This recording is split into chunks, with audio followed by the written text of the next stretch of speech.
అక్కడ జనాలు తిడుతున్నారు, విమర్శిస్తున్నారు, సార్ మాకు ఇంకా రాలేదు అదని. అలాగనేసి ఈయన వెళ్ళిపోవట్ల. అది మీడియాలో రాకుండా జాగ్రత్త పడుతున్నారు.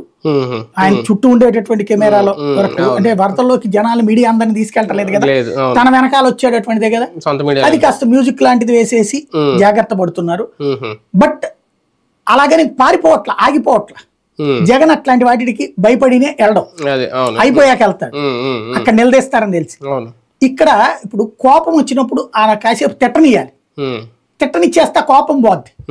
ఆ తర్వాత ఊరడించింది గుర్తుకొస్తుంది. ఇప్పుడు రేపు ఇచ్చే ఆహారం గుర్తుకొస్తుంది, రేపు ఇచ్చే సాయం గుర్తుకొస్తుంది, ఇప్పుడు నీళ్లుతో కొట్టింది గుర్తుకొస్తుంది, ఇప్పుడు మందులు ఇచ్చింది గుర్తుకొస్తుంది. ఈ 4 రోజులది మర్చిపోతారు.